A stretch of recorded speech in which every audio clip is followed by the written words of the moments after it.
नमस्कार मित्रांनो, सुस्वागतम घरोघरी मातीच्या चुली या मालिकेच्या आजच्या भागामध्ये अगदी मनपूर्वक मी तुमचं स्वागत करते। आजच्या भागामध्ये जानकी ओवीचा फोटो घेते, तिला ओवीची खूप आठवण येते आणि ओवीपर्यंत आत्तापर्यंत जे क्षण तिने घालवलेले आहेत ते प्रत्येक क्षण तिला आठवतात आणि ती खूप रडत असते। माया मात्र गोड बोलून ओवीला चॉकलेट वगैरे देऊन आपलंसं करून घेत होती आणि आता मला इतकं सगळं काही घरामध्ये टेन्शन सुरू असताना, प्रॉब्लेम सुरू असताना ओवीला ओवीला वेळ द्यायला येत नव्हता याचं तिला खूप वाईट वाटतं आणि प्रत्येक आता घडलेला तो प्रसंग आठवतो आणि तेवढ्यात आता जानकी खूप रडत असते, आपल्या डोळ्यातील पाणी पुसते, ओवीच्या फोटोकडे सारखी पाहत असते आणि आता सुमित्रा तिच्यासाठी जेवण घेऊन येते। सुमित्रा म्हणते की जानकी चल आता थोडंसं जेवण करून घे। अगं हे बघ, ओवी त्या मायाच्या ताब्यात आहे हे कळल्यापासून अगं जानकी तुझं खाण्यापिण्याकडे लक्षच नाही आणि आज तर अन्नाचं कणही तुझ्या पोटात गेलेलं नाही, असं काय करते तू, खाऊन घे। तेव्हा आता जानकी रडतच विचारते की आई माझ्या लेकराने काही खाल्लं असेल का, कशी असेल माझी ओवी आणि कुठे असेल आई, खरंच मला माझ्या बाळाची खूप आठवण येते। म्हणून जानकी तर सुमित्राजवळ आणखीनच रडत असते, आई ती बरी असेल ना माझी ओवी आणि ती माया ओवीला त्रास तर देत नसेल ना, आणि आई आपली ओवी नक्की घरी येईल का हो। त्यावरती सुमित्रा म्हणते की हो नक्की येईल आणि जानकी तूच तिला घेऊन येशील, माझा पूर्ण विश्वास आहे की आपली ओवी नक्की घरी परत येईल म्हणून। जानकी अगं तुझी तब्येत बिघडेल, तू स्वतःला असा त्रास करून घेऊ नकोस, प्लीज थोडंसं खाऊन घे। त्यावरती जानकी म्हणते की मला भूक नाही। सुमित्रा म्हणते की हो का, आणि जेव्हा ओवी असं म्हणत होती तेव्हा तू काय करत होती, माझं लेकरू आणि माझं कोकरू असं गोड बोलून तू जेव्हा तिला खायला घालत होती आणि मी सुद्धा माझ्या लेकीला असंच गोड गोड बोलून खायला घालणार आहे, म्हणजे जानकीला। आणि चल जानकी जेवण करून घे। खूप प्रेमाने आता सुमित्रा जानकीला जेवायला सांगते, तिच्या चेहऱ्यावरून प्रेमाचा हात फिरवते, तोच आता जानकी आईचा हात धरते आणि खूप रडत असते आपल्या ओवीसाठी। सुमित्रा म्हणते की आता जानकी प्लीज तू रडू नकोस। आता जानकी म्हणते की आई आपली ओवी कुठे असेल, कशी असेल। सुमित्रा म्हणते की अगं आपलं घर सर्व ओवीच्या पाठीशी आहे, आपण तिला मिळवण्यासाठी किती प्रयत्न करतो सगळेच जण, ओवीला परत आणण्याचा, मग कशाला जानकी तू इतकी काळजी करतेस। त्यावरती आता जानकी म्हणते की अख्ख्या कोर्टासमोर मी मायाला अगदी सिद्ध केलेलं आहे ती दोषी आहे म्हणून, त्यामुळे ती माया आता आणखीन जास्त चवताळेल आणि संतापली सुद्धा असेल। माझ्यावरचा राग सगळं काही ती माझ्या मुलीवर काढू शकते याची आई मला खूप भीती वाटते। त्यावरती सुमित्रा समजावते की हे बघ जानकी असं काही होणार नाही, तू काळजी करू नकोस, ती माया मात्र ओवीला काही करू शकणार नाही आणि जर तिने काही केलं तर माया अडचणीत येऊ शकते। आणि हे बघ मायाला स्वतःचा जीव प्रिय आहे, त्यामुळे ती किती काही झालं तरी स्वतःला वाचवण्यासाठी ओवीला काही करू शकत नाही। जानकी खरंच का आई। तेव्हा आता सुमित्रा म्हणते की हो खरंच असं होईल, माझा पूर्ण विश्वास आहे आपली ओवी लवकरात लवकर पूर्ण घरी येईल म्हणून। त्यानंतर आता इकडे माया आपल्या त्या माणसाला म्हणते की हे बघ काही झालं तरी सगळे चक्र आपल्या विरुद्ध फिरलेले आहेत, तुला काही दिवस अलर्ट राहावं लागेल आणि ओवी आणि माझ्यापर्यंत कोणी येणार नाही याची मला जास्त काळजी घेऊन काही दिवस मला बाहेरच राहावं लागेल। त्यावरती तो माणूस विचारतो की पोलिसांचा बंदोबस्त असताना मात्र तुम्ही इतकं सगळं कसं करणार आहात तर। तेव्हा माया म्हणते की ते कसे करायचे आणि काय करायचे हे तुझं तू बघ, परंतु मी आणि ओवी येथून बाहेर कसं पडू याचा तू बंदोबस्त कर। एकदा की मात्र आता हे सगळं काही व्यवस्थित झाले तर मी ह्या ओवीला घेऊन कायमची मुळशी सोडून जाणार आहे तर। तेव्हा आता ह्या मायाचा माणूस म्हणतो की ठीक आहे तुम्ही काही काळजी करू नका, मी बघतो काय करायचं आहे ते लवकरात लवकर, आणि तो गुंड तेथून निघून जातो। त्यानंतर इकडे सुमित्रा सुद्धा आणखीनच रडते आणि जानकीला म्हणते की जानकी मला सुद्धा ओवीची खूप आठवण येते, अगं या घरात तिचे ते सगळे काही क्षण माझ्या डोळ्यासमोर येतात। ती कधी मला असं म्हणेल की आजी मला भूक लागली, मला काहीतरी खायला दे म्हणून, माझा आवडता लाडू कर, मला शिरा कर, काहीतरी कर ना आई, मला आजी मला खायला,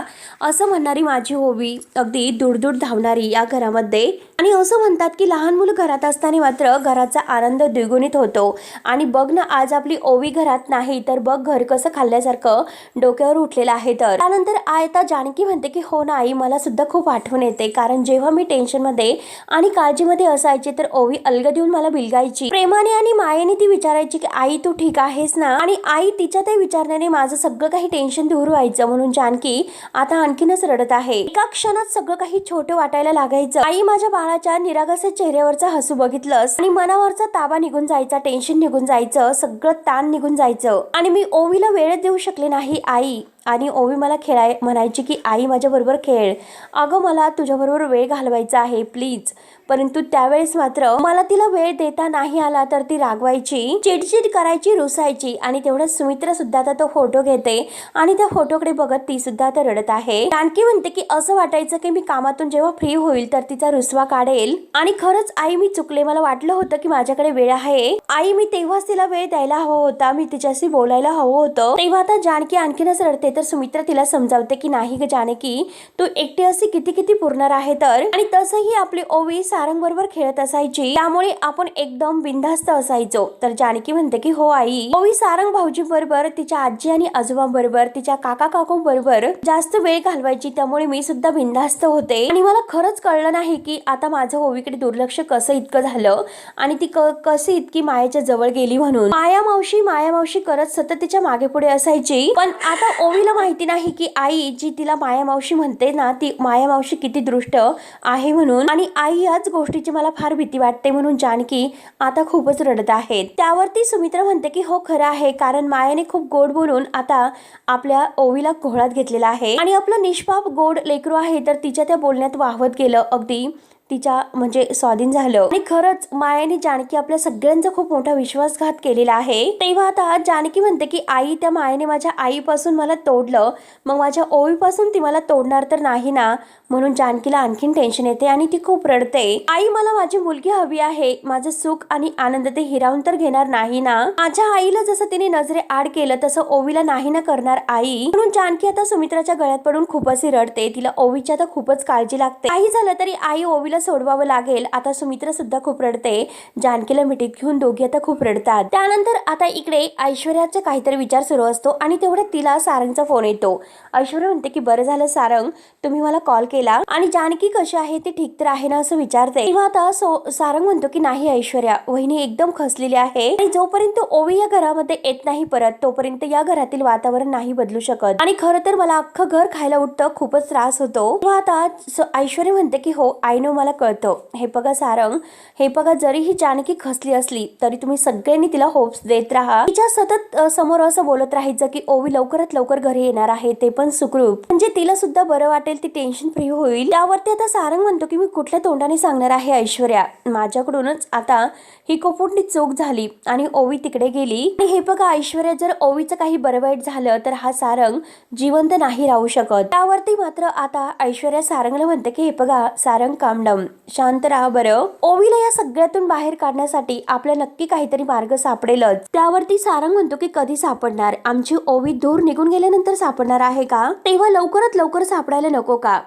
ऐश्वर्या म्हणते की हे बघा सारंग, तेव्हा मी यात अडकले होते तेव्हा सगळ्यांनी मिळून मला कसं बाहेर काढलं बरं. तसंच आपण काही ना काही करून ओवीला सुद्धा या सगळ्यातून लवकरात लवकर बाहेर काढू, म्हणजे त्या मायाच्या ताब्यातून आपण आपल्या ओवीला सोडूयात अगदी सुखरूपपणे. डोंट वरी, तुम्ही काही काळजी करू नका. सारंग म्हणतो की हे बघा प्रयत्न करावे लागतील, परंतु ओवीला शोधण्यासाठी मी आता माझ्या जीवाची पर्वा नाही करू शकणार. त्यावरती आता ऐश्वर्या म्हणते की प्लीज सारंग लिसन, जरा ऐकून घ्या, असं इमोशनल होऊन असा कोणताही वेडेपणा करायला जाऊ नका. जर मायेने तुम्हाला त्यात सगळ्यात अडकवलं तर आपण काय करणार आहोत याचा विचार करा, त्यामुळे खूप मोठा प्रॉब्लेम निर्माण होईल. त्यासाठी आता ओवीला या सगळ्यातून बाहेर काढणं ही आपली खूप मोठी प्रायोरिटीज आहे. त्यासाठी आपल्याला सगळं काही शांत डोकं वगैरे ठेवून करावं लागणार आहे, याचा विचार तुम्ही करा. जानकीने कसं मात्र अगदी शांतपणे प्लॅन करून सगळं काही व्यवस्थित केलं आणि आता आपल्याला सुद्धा तसंच काहीतरी करावे लागेल. त्यावरती सारंग म्हणतो की ऐश्वर्या, खरंच तुमची या सगळ्यातून निर्दोष सुटका झाली, खरंच खूप चांगलं झालं, कारण जानकी बहिणीला तुमची खूप काळजी होती. तेव्हा आता ऐश्वर्या म्हणते की आय नो, खरंच जानकीला माझी काळजी तर होती आणि आता आपलं सुद्धा कर्तव्य आहे की तिची काळजी आपल्याला घ्यावी लागेल. प्रत्येकासाठी जानकी खूप काही करत असते, झटत असते. आता मात्र आपली वेळ आहे की जानकीसाठी काहीतरी करण्याची. आता हे सर्व ऐकून सारंग शॉक होतो आणि तो ऐश्वर्याला विचारतो की हे सगळं काही तुम्ही बोलतात का ऐश्वर्या. तेव्हा ऐश्वर्या आता शांत होते आणि परत म्हणते की हो सारंग, कारण उशिरा का होईना माझ्या डोळ्यावरची असणारी धूळ साफ झाली.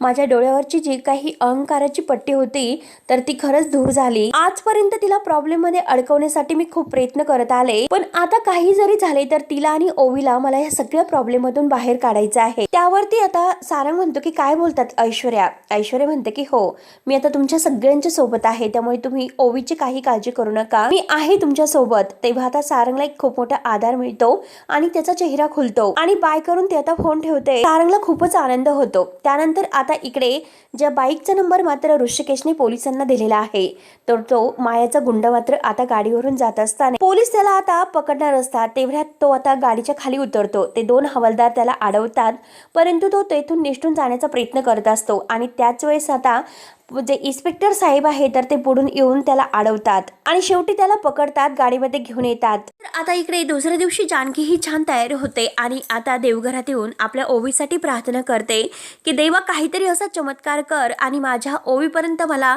जाण्याचा मार्ग सापडून दे आणि माझी ओवी मला परत लवकरात लवकर सुखरूप मिळून दे, मला नक्की काहीतरी मार्ग दाखव. आणि तेवढ्यात आता जानकीच्या मोबाईलवर मायाचा कॉल येतो. आता मायाचा फोन बघून जानकी रागानेच तो फोन उचलते आणि आता त्या मायाला म्हणते की तुझी हिम्मत कशी झाली ग मला फोन करण्याची, पोलीस तुला शोधत आहे आणि लवकरात लवकर तू नक्की पोलिसांच्या ताब्यातच असशील, तुझ्यापर्यंत नक्की पोलीस पोहोचतीलच हे लक्षात ठेव. तेव्हा आता माया म्हणते की ते कधीही शक्य नाही, कारण मायापर्यंत पोहोचणं इतकं सोपं तुला वाटतं का, ते कधीही शक्य नाही होणार. हे फक्त एक मायाजाल आहे, मायाजाल, त्यामुळे कोणीही मायापर्यंत नाही पोहोचू शकत आणि या सगळ्यामध्ये तुम्ही एक एक करून अडकत जाणार आहे. त्यावरती आता जानकी म्हणते की हो बघूयात कोण अडकत जाणार आहे आणि कोण काय करत आहे, ते सगळं काही आता येणारी वेळच ठरवेल. आणि हे बघ परत मात्र ती चूक करू नको, कारण आता एकदा तू चूक केलेली आहे आणि आता मात्र परत ती चूक होणार आहे, तर त्यामुळे काही झालं तरी शेवटी आता तू काही करू शकत नाही. माया म्हणते की हो,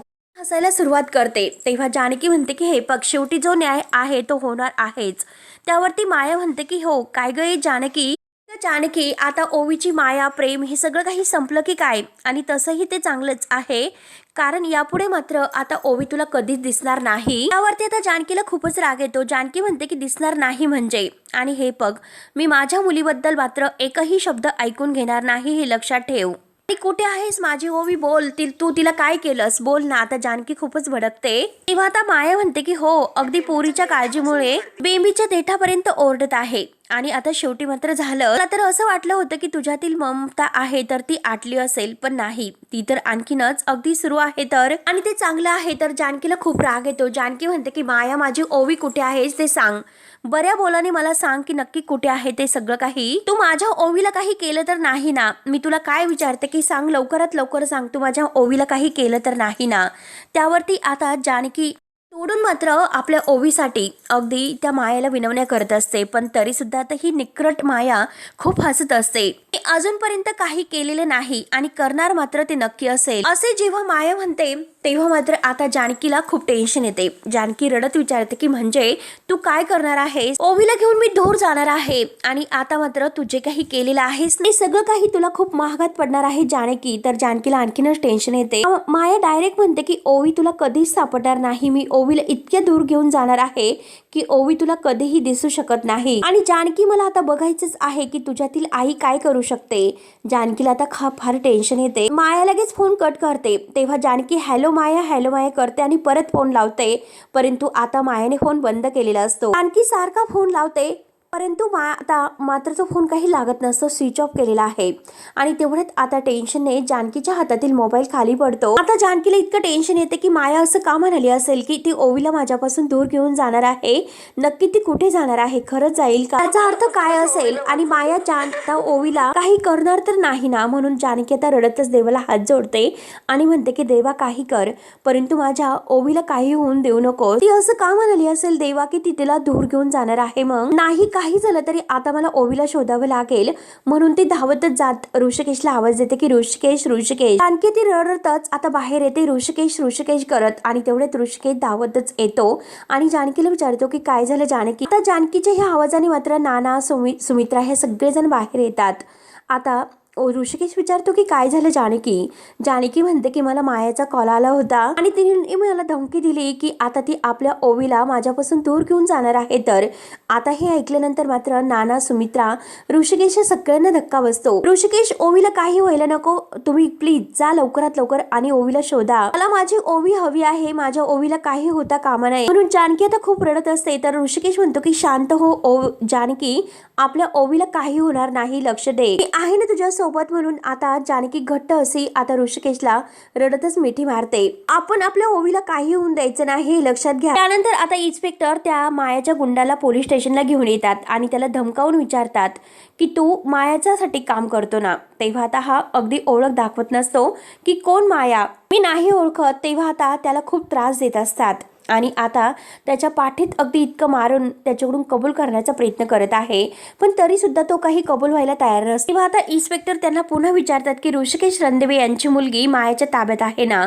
तेव्हा तो तरी सुद्धा खोटंच बोलतो आणि म्हणतो की साहेब, मी तुम्हाला आता बऱ्याच वेळा सांगतो की ही जी आहे ना माया, मी तिला नाही ओळखत. तेव्हा आता इन्स्पेक्टर साहेब म्हणतात की जेवढं तू खोटं बोलशील ना तेवढा तू मार खाशील. तूच त्या मायाला बाई करून घेऊन गेला होता. त्या मायाचा आणि तुझा काय संबंध आहे? जोरात फटके देऊन मात्र आता विचारण्याचा प्रयत्न ते करत आहेत. मायेने ओवीला कुठे ठेवलेले आहे असे काठीचे फटके देऊन त्याला प्रत्येक प्रश्न विचारत असतात, पण अजूनपर्यंत तो काही बोलायला तयार नसतो. माया कोणत्या बिळामध्ये लपून बसलेली आहे? प्लीज मला सर्व काही खरं सांग, आणि जर तू खरं बोलला तर तुझी शिक्षा कमी करण्याचा मी तुझा प्रयत्न नक्की करेल, हे मी तुला शब्द देतोय. तेव्हा तरी सुद्धा तो काही सांगायला तयारच नसतो आणि तो म्हणतो की हे बघा साहेब, मी आईची शपथ घेतो पण खरंच मला माहिती नाही.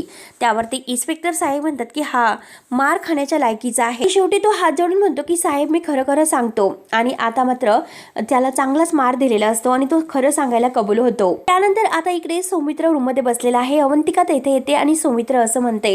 सौमित्र तिच्याशी काही न बोलता उठून जायला निघतो. अवंतिका त्याचा हात धरते आणि म्हणते की हे बघ, परंतु सौमित्र म्हणतो की अवंतिका माझा प्लीज हात सोड. अवंतिका म्हणते की नाही सोडणार. सौमित्र लगेच तिच्या हातातून हात बाजूला करतो. बाहेर जायला निघतो तर आता मात्र ती पुन्हा हात धरते आणि म्हणते की का तू असं वागतोस, का तू मला इग्नोर करतोस, म्हणजे तुला अजून सुद्धा तेच वाटतं की मी जे काही केलेलं आहे ते चुकीचं आहे. त्यावरती सौमित्र म्हणतो की मी तुला सांगितलेलं आहे की ज्या व्यक्तीला सपोर्ट करते ती व्यक्ती चुकीची आहे. मी तुला सांगण्याचा अनेक वेळा प्रयत्न केलेला आहे आणि शेवटी तू माझं न ऐकता शेवटी तेच करत आहे. अवंतिका म्हणते की हे बघ, पर्सनल गोष्टी कोर्टामध्ये न्यायच्या नसतात. मी तुला तेच समजावण्याचा प्रयत्न करते. हे सगळं काही अगदी आपल्याला कोर्टामध्ये आपल्या क्लायंट सोबत आपल्याला हे करावं लागतं. त्यामुळे प्लीज तू आपलं नातं या सगळ्यामध्ये अडकवण्याचा प्रयत्न करू नकोस. तेव्हा आता सौमित्र म्हणतो की मला माहिती आहे की तू केस जिंकली, पण तू अशा व्यक्तीसाठी केस जिंकलेली आहे की ती व्यक्ती चुकीची आहे आणि ती व्यक्ती केव्हाही रंग बदलू शकते, याच्यावर विश्वास ठेव. त्यावरती आता लगेच अवंतिका म्हणते की मला एक गोष्ट सांग, जानकी वहिनीचा अख्खा जो काही ब्लेम आहे म्हणजे ऐश्वर्याने स्वतःच्या अंगावर का घेतलं असेल? तुला लास्ट टाइम सुद्धा तेच विचारलं होतं, तेव्हा तू काय म्हणाला होता की ही सगळी त्या ऐश्वर्याची नाटकं आहेत म्हणून. आणि हे बघ, हे सगळं काही सोड, जानकी वहिनीवर तरी तुझा विश्वास आहे ना. त्यानंतर आता इकडे जानकीला भेटायला ऐश्वर्या येते आणि आता जानकी बाहेर येते आणि ऐश्वर्याला बघून तिच्या गळ्यामध्ये पडून खूप रडत असते. तेव्हा ऐश्वर्या तिला समजावते की हे बघ जानकी, शांत हो, मी आले ना आता, तू अजिबात टेन्शन घेऊ नको, शांत हो. त्यावरती आता रडतच जानकी म्हणते की हो, मला खात्री होती की माझ्या एका फोन कॉल्सवर तू नक्की येशील. आणि बघ ना, किती दिवस झाले ओवी माझ्यापासून दूर आहे आणि आता मायाचा कॉल येऊन गेला. तिने मला धमकी दिलेली आहे की ती माझ्यापासून ओवीला कायमची दूर पाठवणार आहे म्हणून. तेव्हा ऐश्वर्या म्हणते की आणि तू लगेच घाबरलीस का? आणि हे बघ, माझ्याकडे बघ, मी मात्र अगोदर पासून तुझ्या आयुष्यामध्ये होते आणि ओवीत आणि तुझ्यामध्ये इतका फूट पाडण्याचा मी प्रयत्न केलास, ओवीला मी तुझ्यापासून लांब नेण्याचा प्रयत्न केलास, तू ते होऊन दिलंस का? नाही ना. तू तर माझे चांगलेच गाल रंगवले होते आणि एकदा तू मला ठणकावून सांगितलं होतं, ऐश्वर्या हे बघ, मोठी जाऊ म्हणून मी तुझ्या चुका लाख पदरात घेण्याचा प्रयत्न करेल आणि जर माझ्या मुलीच्या बाबतीत वागलीस तर मी तुला फाडून खाईल. याची आता जानकीला ती आठवण करून देते. आता जानकीला तो क्षण आठवतो आणि ऐश्वर्या आज तिला त्या क्षणाची आठवण करून देत म्हणते की आता जानकी, तू एक आई आहे हे लक्षात ठेव आणि मला माहिती आहे की तू ओवीला खूप मिस करते. ओवी तुझ्या मनाचा हळवा कोपरा आहे, पण तीच तुझी ताकद सुद्धा आहे. मायाला आई म्हणून तुझी ताकद अजून माहिती नाही आणि कदाचित मात्र ती तुला हलक्यात धरेल. मला पूर्ण खात्री आहे की तू ओवीला परत घरी घेऊन येशील, म्हणजे येशील. तेव्हा आता जानकी म्हणते की तुला खरंच असं वाटतं की आता खरंच असं होईल म्हणून? तेव्हा आता ऐश्वर्या म्हणते की हो, खरंच मला असं वाटतं आणि मी तुझ्या सोबत आहे हे लक्षात ठेव आणि जानकी, मी तुझ्यासाठी काही पण करू शकते हे लक्षात घे. तेव्हा आता जानकी म्हणते की ऐश्वर्या, माझा तुझ्यावर पूर्ण विश्वास आहे, माझी पूर्ण खात्री आहे की तू माझी साथ कधीही नाही सोडणार. एक धाकटी जाऊ म्हणून तू काय माझ्या पाठीशी उभं राहशील आणि खरंच थँक्यू. आणि आता जानकी ऐश्वर्याला म्हणते की तू असं बाहेर चोरून नाही भेटायचं, तू अजून सुद्धा रणदिव्यांची सून आहेस आणि चल ऐश्वर्या आपल्या घरामध्ये चल. तेव्हा आता ऐश्वर्या स्तब्ध होते आणि म्हणते की खरंच आपलं घर. आणि खूप दिवसातून हे सगळं ऐकल्यानंतर खूप बरं वाटलं जानकी, म्हणून ऐश्वर्याचे डोळे भरून येतात आणि त्या घराकडे बघत म्हणते की खरंच आपलं घर. काय गंमत आहे ग जानकी, आज घरातून मी मात्र तुम्हाला वनवासाला पाठवलं होतं आणि आज मात्र तुम्हाला या घरामध्ये परत घेऊन येते. त्यावरती आता जानकी म्हणते की कारण माझा रामायणावरती विश्वास आहे. तेथे रावण असतो तर तेथे राम सुद्धा असतो, तेथे वाईटपणा असतो तर तेथे चांगुलपणा सुद्धा असतो आणि तोच चांगुलपणा तुझ्यामध्ये आहेस आणि हेच आता खरंच लक्षात आले. तेव्हा आता ऐश्वर्या म्हणते की नियती सगळ्यांना मात्र चांगलं होण्याची संधी देत असते आणि ती संधी मला सुद्धा मिळालेली आहे आणि ही संधी मात्र काही केलं मला नाही सोडायची आणि ही ऐश्वर्या मात्र आता सगळ्यांना जानकी होऊन दाखवेल. घरातील मला अजून सुद्धा तीच ऐश्वर्या समजतात आणि जोपर्यंत माझ्या घरच्यांचा विश्वास नाही बसत माझ्यावर तोपर्यंत मी या घरात परत नाही येऊ शकत. त्यामुळे जानकी प्लीज. तर आता जानकी म्हणते की प्लीज चल तू घरामध्ये. ऐश्वर्या म्हणते की नाही मी नक्की परत येईल. तेव्हा आता मित्रांनो हा भाग येथे संपतो. पुढील भागामध्ये इन्स्पेक्टर साहेब ऋषिकेशला फोन करतात, तुम्ही ज्या बाईकचा नंबर दिला होता तो माणूस पकडला आणि माया मात्र कुठे आहे, ती पण ओवी सोबत. आम्हाला सगळी माहिती मिळालेली आहे. ऋषिकेश म्हणतो की मी येऊ शकतो का. तेव्हा आता सगळं काही झाल्यानंतर आता ऋषिकेश जानकीला हे सर्व सांगतो की पोलिसांनी मात्र त्या मायाच्या माणसाला पकडले आणि लवकरच आता आपली ओवी आपल्या ताब्यात असणार आहे, जाऊन येतो. तेव्हा आता जानकी म्हणते की मी सुद्धा तुमच्या सोबत येते, मला ओवीला भेटायचं आहे. त्यानंतर मात्र जानकी आणि ऋषिकेश दोघेही जातात. तर इन्स्पेक्टर साहेब आता सौमित्रला फोन करून विचारतात. तेव्हा सौमित्र सांगतो की जानकी वहिनी सुद्धा आता ऋषिकेश दादासोबत आलेली आहे. इन्स्पेक्टर साहेब म्हणतात की आम्ही त्यांना सोबत नाही घेऊन जाऊ शकत कारण तिथे खूप मोठी रिस्क आहे आणि तेवढ्यात जानकी तेथे येऊन पोहोचते तर मायाच्या हातामध्ये चाकू असते आणि शेवटी आता मित्रांनो जानकीच्या जीवावर वेतणार आहे का, कारण ही माया जानकीच्या आता पोटामध्ये चाकू खूप असणार आहे आणि या सगळ्यातून मात्र जानकीचा जीव कसा वाचणार आहे की आता जानकीच्या ह्या अगदी मृत्यूच्या कारणाने माणिकाला कोणताही एक भयानक वळण लागेल. जानकीला कसं आता सुखरूप आता ऋषिकेश वाचवेल हे पाहण्यासाठी आपल्या चॅनलला नक्की सबस्क्राईब करत राहा. धन्यवाद.